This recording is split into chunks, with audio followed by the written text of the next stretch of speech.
If you've ever felt different in ways you couldn't explain, set apart, misunderstood, pressured by life more than others, yet strangely pulled toward God, this message may answer a question you've been afraid to ask. Am I chosen by God? Not chosen in a prideful way. Not chosen because you're better, but chosen because God has placed a calling on your life that requires refinement, isolation, and wait. Many people misunderstand what it means to be chosen. They think it means ease, favor, without struggle, and constant victory. But Scripture shows the opposite. Those God chooses, He prepares. And preparation often looks like pressure before purpose, pruning before promotion, and isolation before influence. These are 9 signs you are chosen by God, not to elevate your ego, but to clarify your assignment. The first sign you are chosen by God is unusual pressure from an early stage in life. While others seemed to move through life lightly, you felt heavy responsibility early. Struggles found you sooner. Pain matured you faster. You were forced to grow up before your time. This is not accidental. God often allows pressure early to build depth early. Joseph was rejected by his brothers before he ever ruled. David was anointed long before he sat on the throne. If your life has felt intense, compressed, or demanding from the start, it may be because God is shaping you for something that cannot be carried by a shallow foundation. The second sign is a persistent sense of not belonging, even when surrounded by people. You can be in rooms full of friends and still feel separate. Not superior, just different. You don't fully resonate with empty conversations, destructive habits, or shallow pursuits. This isn't loneliness, it's separation. God often isolates before He elevates, not to punish, but to protect.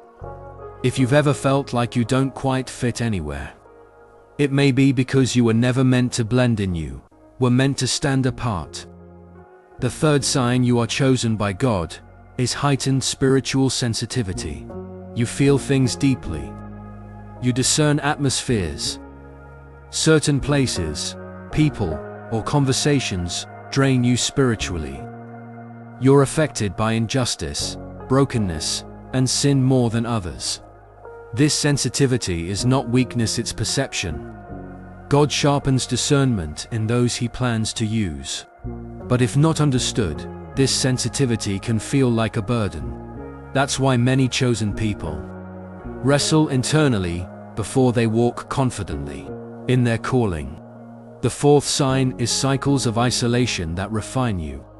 There are seasons where God pulls you away, always physically, but relationally and emotionally. People drift, connections fade, support disappears, and you're left with God and questions. These seasons are uncomfortable, but they are surgical. God does His deepest work in silence. Moses spent years in the wilderness. Elijah was hidden by the brook. Jesus withdrew often. Isolation is not abandonment, it is assignment preparation. The fifth sign is relentless spiritual opposition. You face resistance that feels disproportionate to where you are. Attacks on your mind, identity, purity, and faith. Periods of doubt that come uninvited. Temptations that seem targeted. This is not because you are weak, it is because you are dangerous to the enemy. Hell does not waste resources on the irrelevant. If you are under consistent spiritual pressure, it may be because your obedience would disrupt something far beyond you. The sixth sign you are chosen by God is a deep pull toward purpose. Even when you try to run from it, you may attempt to live normally, pursue comfort, or ignore the calling, but it keeps resurfacing. You cannot fully escape the sense that your life is meant for more than survival, more than pleasure, more than routine. This internal tension is the call of God pressing against your comfort. Jonah tried to run. Jeremiah tried to quit. Paul tried to destroy what he was called to build. Calling persists even when resisted. The seventh sign is pruning that feels unfair but produces clarity. You lose things that mattered. Relationships end without closure. Opportunities disappear unexpectedly. And you're left confused. Until later you realize those losses removed, distractions. You couldn't release yourself. God cuts what competes with purpose. Pruning hurts, but it creates focus. If your life has been marked by loss that eventually led to clarity, that was not random, that was refinement. The eighth sign you are chosen by God is a burden for others that you didn't ask for. You care deeply about people's healing, salvation, growth, and freedom. You feel responsible for lifting others, even when you yourself are tired. This is not people-pleasing, it's intercession. Chosen people carry weight for others because they are called to stand in the gap. But this also means you must learn boundaries, or the burden will crush you instead of commissioning you. The ninth and final sign you are chosen by God is your life repeatedly brings you back to surrender. No matter how far you drift, something pulls you back. Conviction finds you. Grace interrupts you. God won't let you stay lost for long. This is not because you're special, it's because you're claimed. God disciplines whom He calls. He corrects whom He loves. If you've noticed that you cannot live comfortably in disobedience, that is not restriction, that is protection. Let this be said clearly.